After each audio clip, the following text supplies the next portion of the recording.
parte del país no lo tienen, o sea, estamos yendo a la vanguardia, no lo tiene ni el gobierno federal, entonces estamos muy contentos por eso.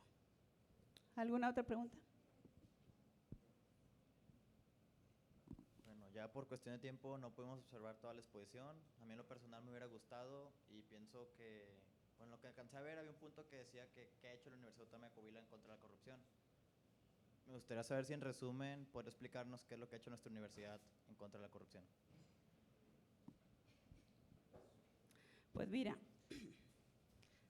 primero que nada, yo creo que si alguien no sabe lo que está haciendo o no sabe los reglamentos que rigen a la universidad, pues obviamente pues no sabe tampoco si se permite o no, en teoría. ¿Qué es lo primero que hemos hecho? No sé si me la… Okay. Pues hemos precisamente capacitado. Hemos capacitado a todo el personal administrativo para que sepa cuáles son sus obligaciones, para que luego no me digan, ay, contador, es que usted no me dijo, yo lo hice, pero yo no sabía. O sea, primero que nada, yo estoy muy casada con la educación y sobre todo porque somos una institución universitaria, a eso nos dedicamos. Además, se hizo un diplomado del Sistema Nacional Anticorrupción y sus implicaciones en las universidades públicas. Esto se dio a nivel nacional. Les explicamos todos y cada uno de los puntos. Oye, no puedes hacer esto porque esto. O sea, les explicamos muy bien. También a las 37 universidades públicas que forman una organización en la que yo participo, que es de Contralores. Utilizamos las TICs, ¿para qué?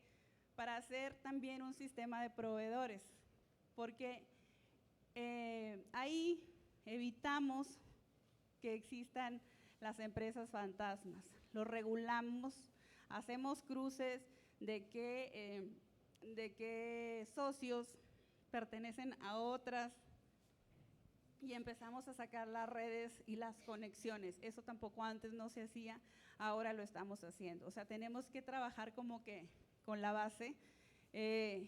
También se realizó el año pasado, iniciamos con las declaraciones patrimoniales, subiendo a un 98%, pero la gente presentó, la gente no está negada a presentar. Hemos realizado diversos convenios institucionales con la Auditoría Superior del Estado para que nos hagan auditorías en tiempo real, o sea, ellos entran en tiempo real, porque yo creo que es lo mejor que podemos hacer, que vengan, que nos revisen y estar ahora sí que a tu disposición, porque por lo regular hay un periodo de anualidad, entonces cuando pasa un año, pues muchas cosas, o ya se murió el funcionario, es real, o sea, ya no los alcanzamos.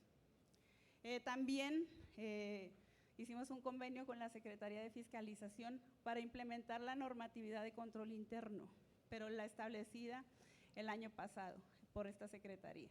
O sea, vamos a crear los comités, a revivirlos, digámoslo así, porque sí se trabaja en control interno, pero ahora existe una metodología determinada. Y pues en sí, todos los procedimientos de responsabilidades, las sanciones y todo lo que tiene que ver en la parte de esta legal que vemos con la Auditoría Superior de la Federación, con la Secretaría de la Función Pública, con la Auditoría Local y con el ente, con la Secretaría de Fiscalización Local. Entonces, a grandes rasgos hemos solventado y la mayor, el 50% de las observaciones que traíamos, porque sí estaban. Lo que pasa es que los trabajadores a veces no quieren trabajar y se han hecho las sanciones debidas. En ese camino vamos. Agradecemos que haya respondido las preguntas y sin más comentarios hacemos entrega a la doctora Ludivina Aleja Rodríguez, entrega un diploma de participación en agradecimiento por compartir sus conocimientos y experiencia con nosotros. Un aplauso.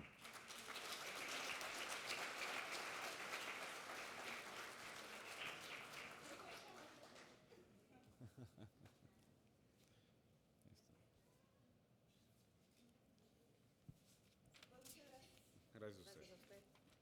Y adelante, adelante.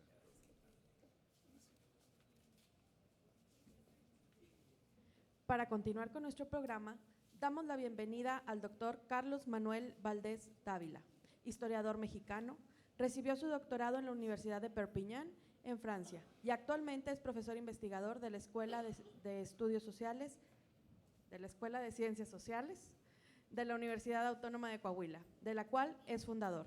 Se especializa en historia colonial y nómadas en el norte de México.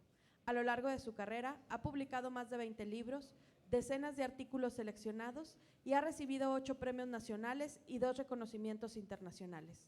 Esta mañana nos acompaña con la conferencia El problema de la corrupción, una mirada al pasado y otra al presente, la distancia entre la ética y la ley. Damos un aplauso.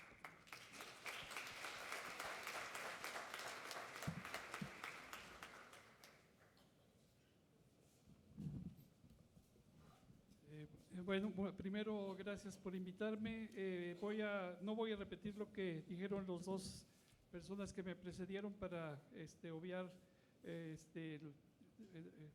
temas.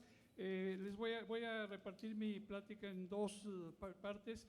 Una es el pasado, ¿verdad? O sea, quiero explicarles como historiador de dónde nos viene la corrupción y desde cuándo este gran país en el que vivimos y del que nos sentimos orgullosos todavía, cuando empieza a ser corrupto.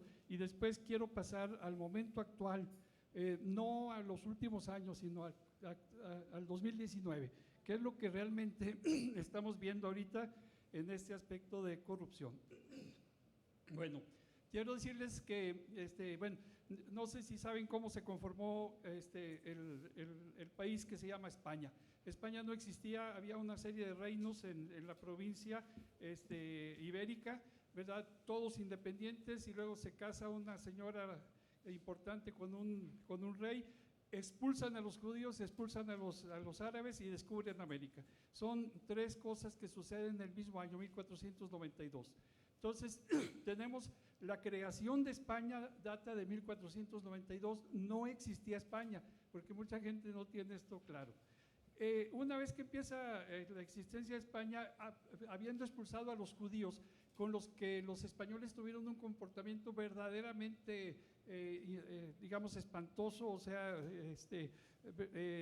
muy injusto, ¿verdad?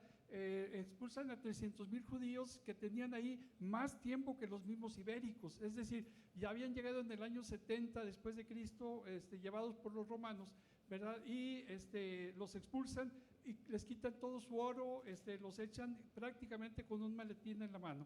A los moros también, después de 700 años de vivir ahí, los echan fuera y se descubre América.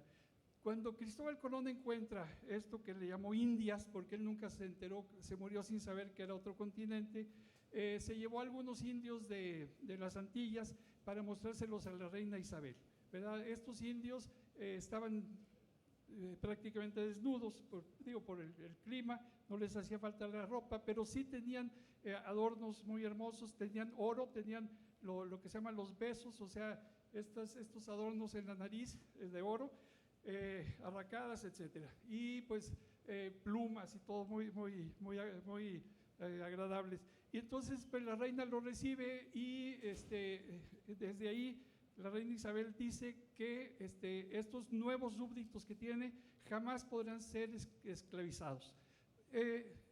Inmediatamente Cristóbal Colón organiza su segundo viaje, pero vende a aquellos indios en España, es decir, desobedece a la reina Isabel.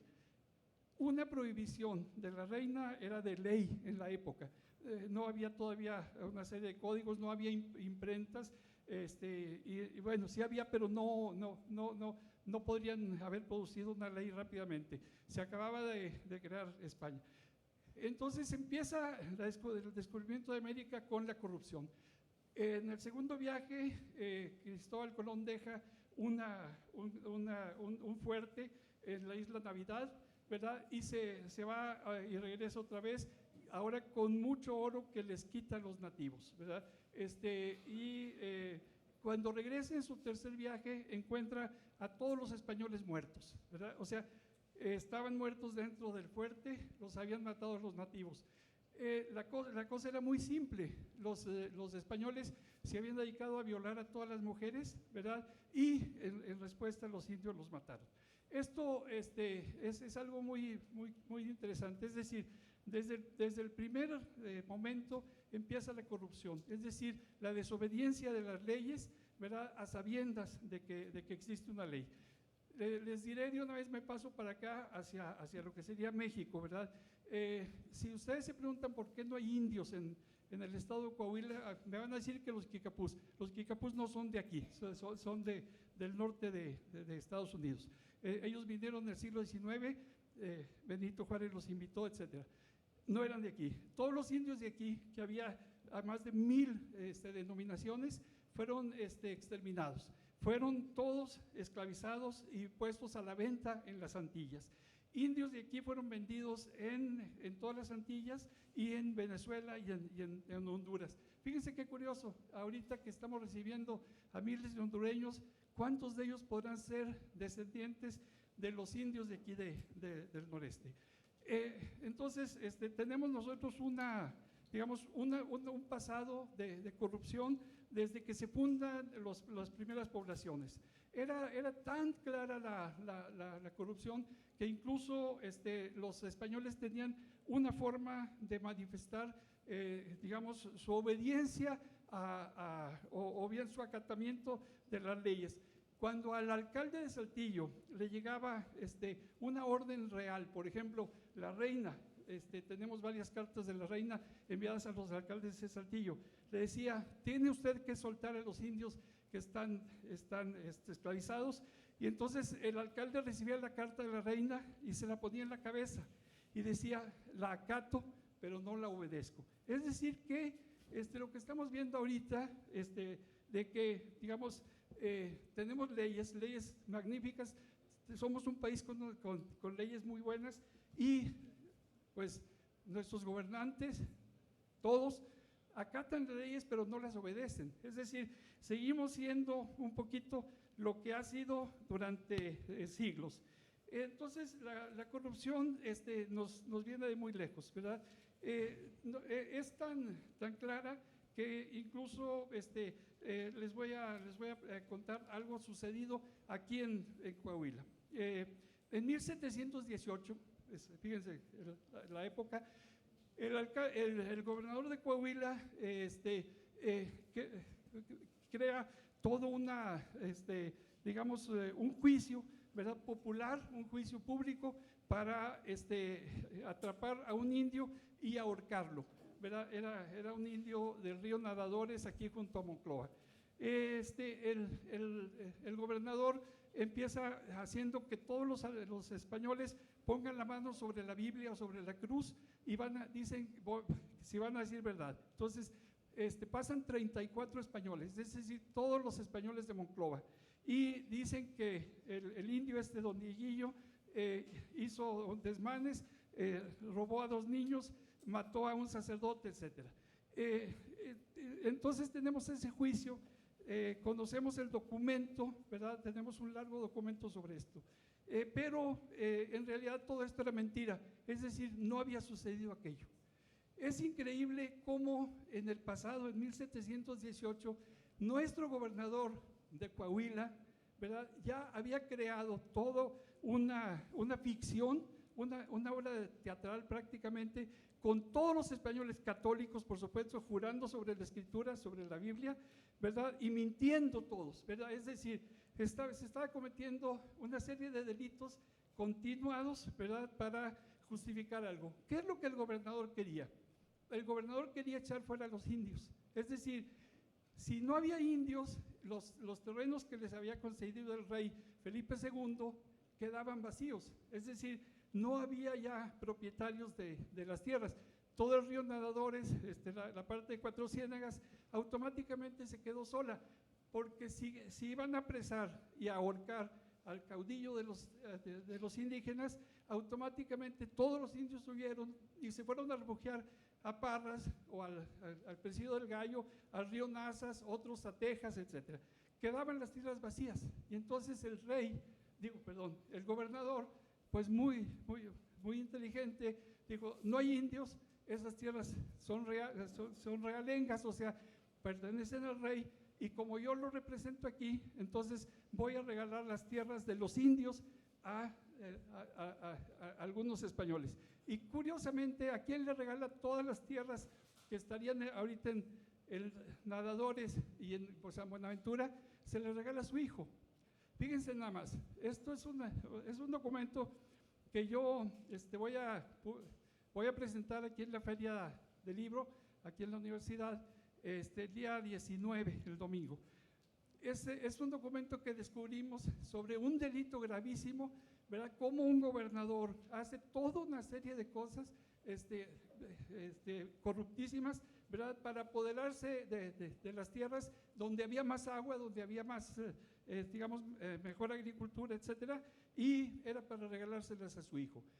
No para esto ahí, sino que el virrey, o sea, el representante del rey en la Ciudad de México, le manda al gobernador una carta. Esa carta está aquí en Saltillo, ¿verdad? Si la quieren ir a consultar en el archivo del gobierno del estado, pueden hacerlo, existe.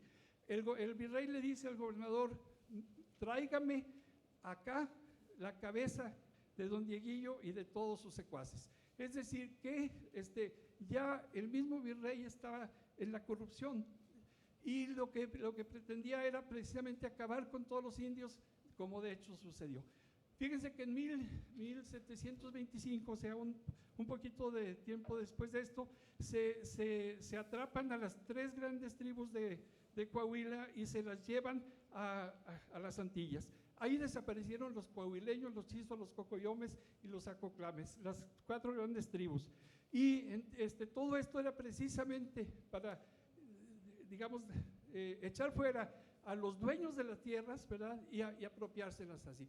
Entonces somos hijos, nosotros, ustedes y yo, no lo podemos negar, de un sistema de corrupción que tiene 500 años, 200, 100, etcétera. Es decir, no nació la corrupción con el PRI.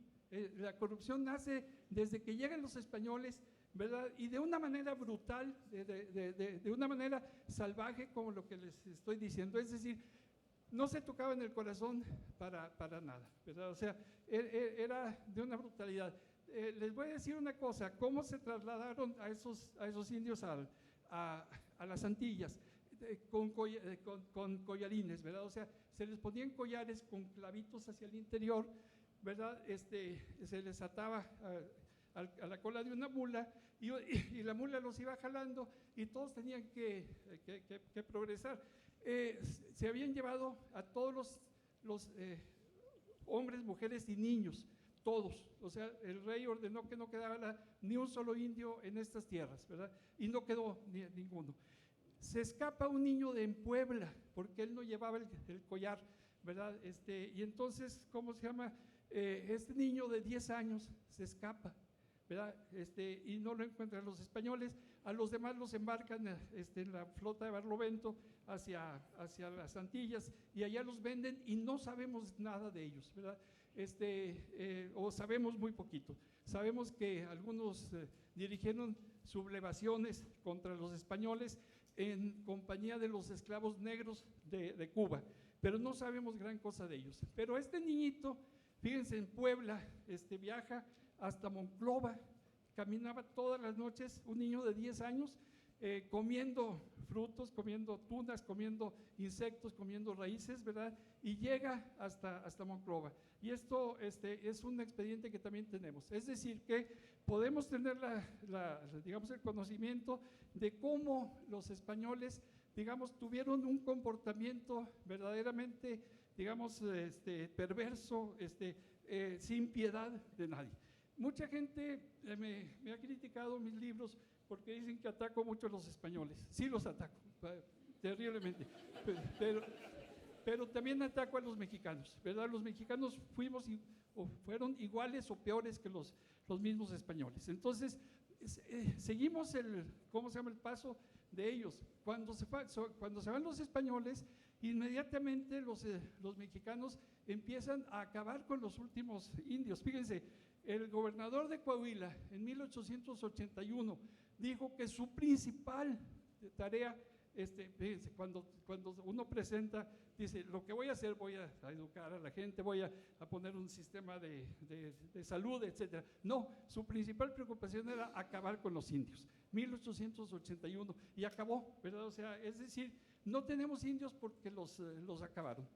Entonces, lo que está, digamos, planteando aquí es también que la corrupción nace junto con la violencia.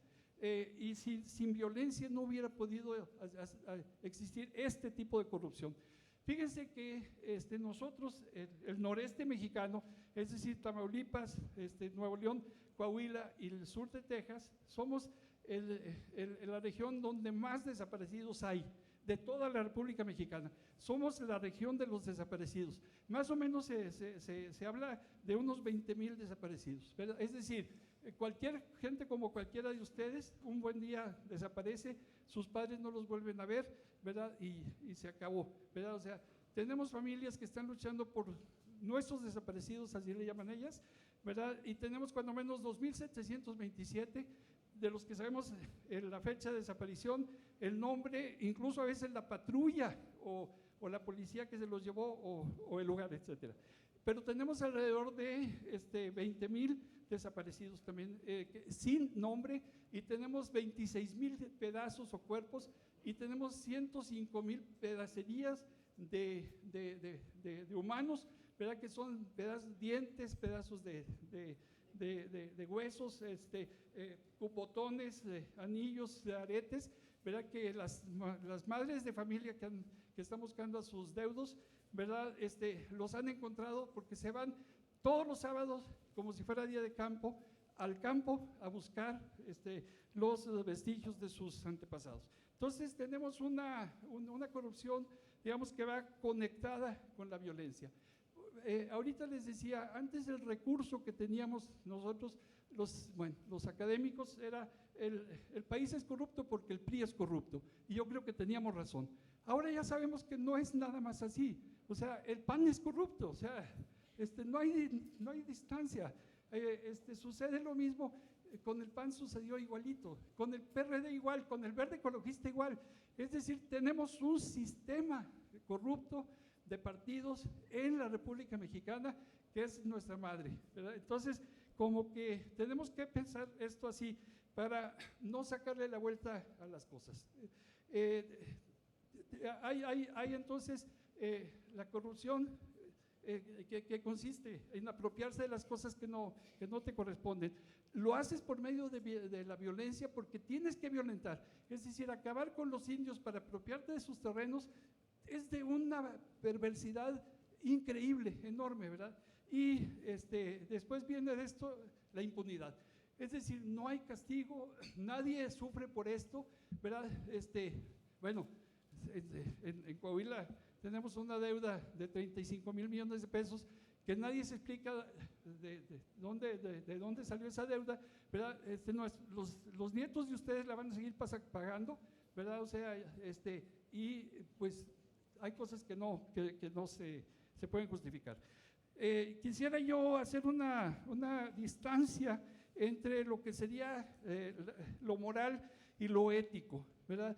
Lo ético siempre es lo que es bueno, ¿verdad? Lo que tenemos que hacer, a lo que estamos obligados nosotros. Estamos obligados, por ejemplo, a respetar a los demás, a no mentir, a no matar, a no robar, etc. Estos son los 10 mandamientos de la ley de Moisés, ¿verdad? O sea, cualquiera puede decir que sí son buenos, pero como decía el rector, no todo encaja, ¿verdad? Es decir, no tenemos muy claro que eso realmente pueda ser ahorita. Les voy a decir de los 10 mandamientos, todos los de aquí deben ser cristianos o aunque no sean, vivimos en un país de cristianos, ¿verdad? Tenemos 10 mandamientos que se supone que serían parte de nuestra ética, se supone. El 9º dice, no desear la mujer de tu prójimo. Y luego, las mujeres no pueden desear a los hombres del prójimo o de la prójima. Es decir, que estamos viviendo todavía con una mentalidad de una tribu nomádica del Medio Oriente que en el año 800 a.C. había creado esta forma de comportamiento ético que verdaderamente para la época era importante, pero que ya no es. Les voy a poner un ejemplo que puede ser un poco fuerte, un poco duro. De una vez me adelanto, yo voté por López Obrador, sigo creyendo en él, pero no me como todo lo que hace, por supuesto. O sea, y entonces entre lo que es bueno y lo que es malo y lo que es justo, hay una distancia, ¿verdad? Me referiré al acontecimiento de Tlahuelilpan, ¿verdad? O sea, hay más de 1000 personas robando gasolina. Corre la gasolina como en una acequia, ¿verdad? Mucha gente está dentro de la gasolina, les llega la gasolina arriba de las rodillas, y todos, casualmente, toda la gente de Tlahuelilpan tenían bidones. Nadie tenía un bidón de 1 litro, todos tenían de 20, 40, 100 y hasta de 1000 litros. Es decir, hay 1000 personas robándole gasolina al gobierno mexicano, pero tenían 6 años haciéndolo. O sea, no lo hicieron ese día, pero todos tenían, digamos, la manera. Bueno, sucede lo que sucedió, una desgracia, y es una pena que haya muerto tanta gente. Murieron 135, ¿verdad? Pero muchos, y eso no se ha dicho, perdieron sus piernas, porque precisamente como estaban dentro de la acequia de gasolina, cuando viene la explosión, salen huyendo, pero se les prendieron precisamente las ropas, y perdieron sus piernas. Hay un buen número de ellos que ya no tienen piernas, precisamente porque estaban metidos en la gasolina. Bueno, esto es un delito grave porque estaban robando un bien público, es decir, nos estaban robando a todos nosotros. Muy bien, o sea, es una desgracia también, pero pues nuestro querido presidente López Obrador les da un regalo, les manda dinero a todos, y ahorita les están construyendo un mausoleo para recordar a los 135. Es decir, se está haciendo prácticamente un regalo para justificar el robo de gasolina de Tlahuelilpan. Es decir, entre lo que es bueno y lo que es malo está lo que es justo, ¿verdad? Esto, como yo soy gente de López Obrador, pero no le puedo pasar estas cosas. Es decir, existe la ética, y la ética está por arriba de nuestras preferencias. ¿Qué más quisiera yo que no hubiera sucedido esto? Pero sucedió. Fíjense que cuando estaba la cuestión de la explosión, ¿verdad? Terrible, estaban pasando videos en este mismo momento que luego desaparecieron de las fuentes. Es decir, hay alguien, digamos, como una mano secreta que cuida que no se sepan las cosas.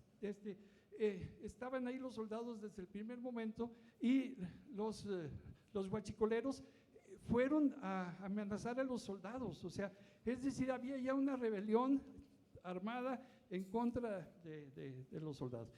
Entonces tenemos aquí una relación entre lo que es bueno y lo que es malo, que eso sería la ética. ¿Qué debemos hacer?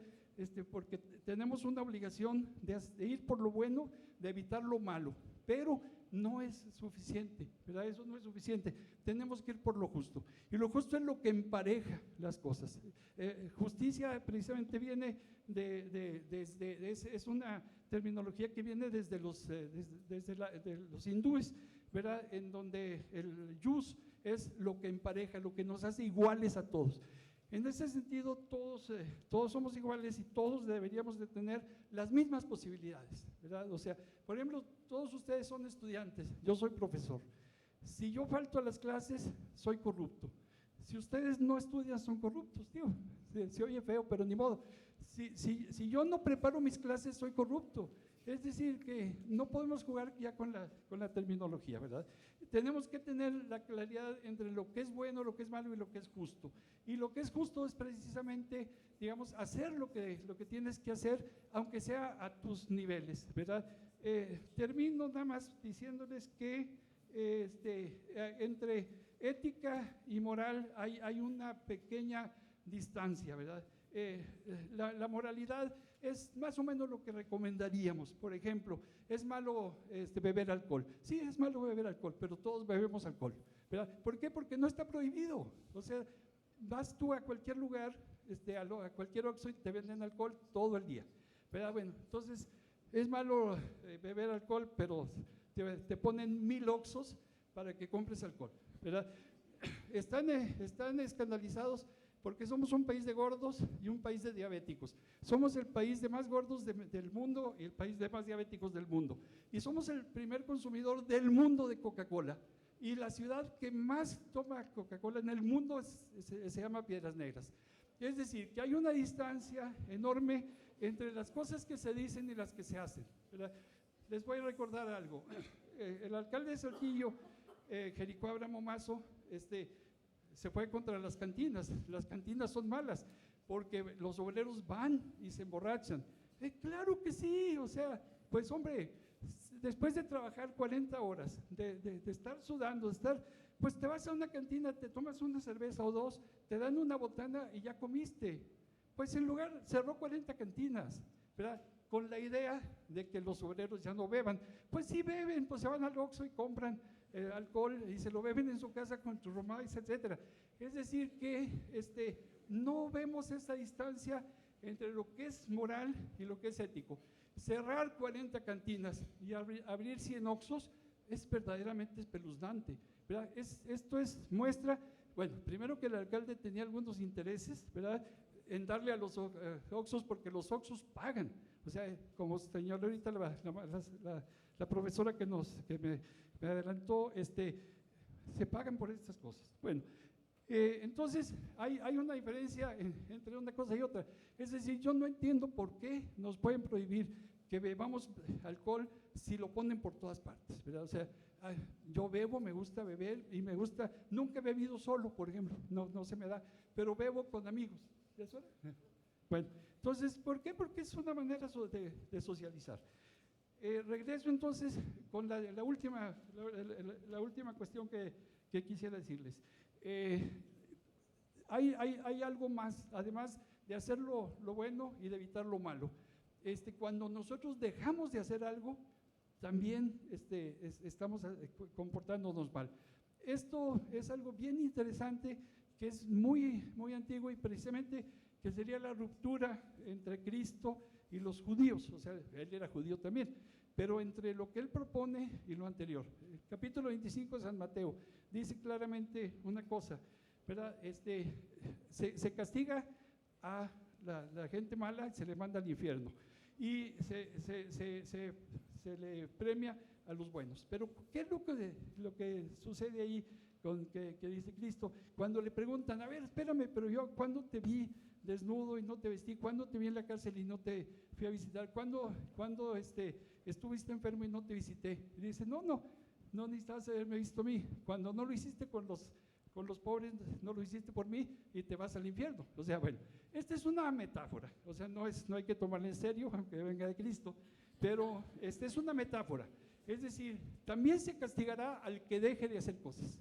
Ojo con estos. El que deje de hacer cosas es reo del infierno, es decir, vámonos a quemarse. O sea, ¿por qué? Porque precisamente Cristo impone esta nueva mentalidad que es bastante materialista. A Jesucristo lo han espiritualizado, han acabado con él. Si ustedes leen los evangelios, pienso que no los han leído bien todos, pero léanlos y van a ver que son interesantísimos, aunque no crean, no importa que no sean creyentes, pueden ser ateos y léanlo como un librito clásico, ¿verdad? Entonces también tenemos esa tercera categoría, ¿verdad? O sea, la categoría de lo que dejas de hacer, pero que podías haber hecho. A mí me impresiona mucho cómo ahorita hay una obsesión por apoyar la vida de los animales, los derechos de los animales. Qué bueno, nos hacía falta. Pero toda la gente está enojada porque hay toros, que es, digamos, es una cultura ya, pues casi milenaria, viene de los griegos, las corridas de toros, ¿verdad? Y bueno, se prohíben las corridas, muy bien, perfecto, que se acaben, de todos modos nos hacen falta. Pero nadie dice de las gallinas, y las gallinas les prenden la luz cada rato para que pongan huevos, y las gallinas, la vida tan cortita que tienen, pues se acaba inmediatamente. Toda la gente encuentra un perro y le da besos, o sea, ¿y cuándo hemos hecho eso con los niños? O sea, no puede ser, o sea, sí, es decir, estamos cambiando, creando una sociedad de pequeños burgueses, porque este es un planteamiento pequeño burgués, es decir, de estar contentos con nosotros mismos porque defendemos a un perro, pero no nos apuramos de los niños. Fíjense que ya van aquí, que yo tenga 5 niños mordidos, uno de ellos muerto por un perro. Toda la gente defendió al perro, es que no puedes creerlo, ¿verdad? Pitbull. Y no lo castigaron ni a la dueña del perro. Y el muerto era un niño de 8 años, es decir, ¿qué le vas a decir a alguien? O sea, bueno, entonces termino ya con esto.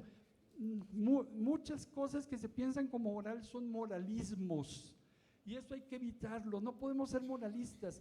Por ejemplo, eso de que, muera el alcohol, pues espérate, pues cierra los Oxxos. O dice, somos un país de gordos, órale, está bien, pero en los Oxxos, ¿qué se venden? A ver, se vende alcohol, se vende, ¿cómo se llama?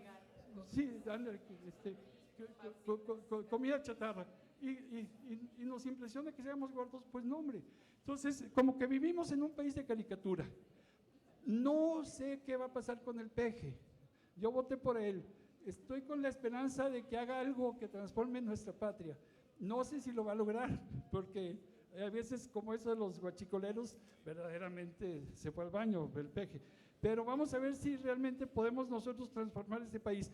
Pero dejemos que el peje haga lo que quiera. Cada uno de nosotros tenemos una responsabilidad. Cada uno de nosotros tenemos que luchar por lo bueno, evitar lo malo y ser justos con los demás. Muchas gracias.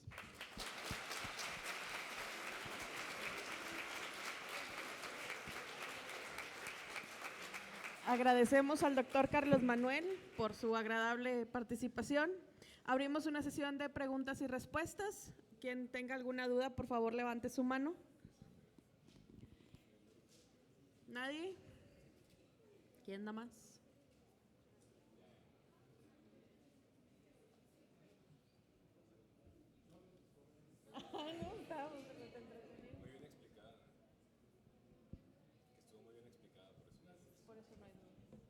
Ok, bueno, agradecemos al doctor Carlos Manuel y le entregamos su diploma de participación, así como un presente para agradecer haber compartido sus conocimientos y experiencias con nosotros.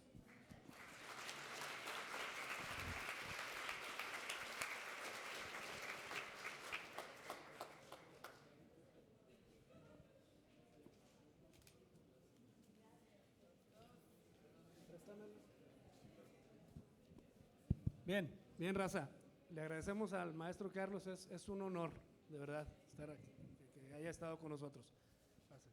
Bien, sigue una dinámica de debate, de preguntarles a especialistas, pero como todos están saliendo y están viendo su aparatito y este asunto, vamos a dar 5 minutos de receso, no más, 5 minutos. Después de la actividad ya viene un refrigerio, pero vamos a dar 5 minutos. Vayan al baño, regresen, pero no se tarden para continuar con esta dinámica, ¿sí?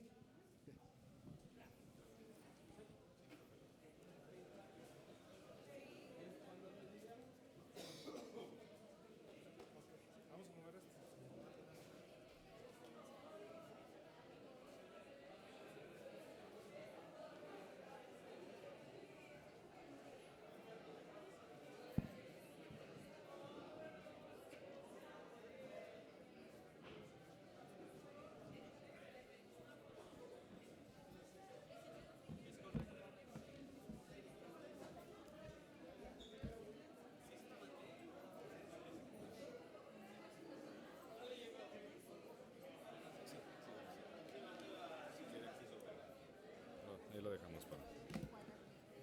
Sale.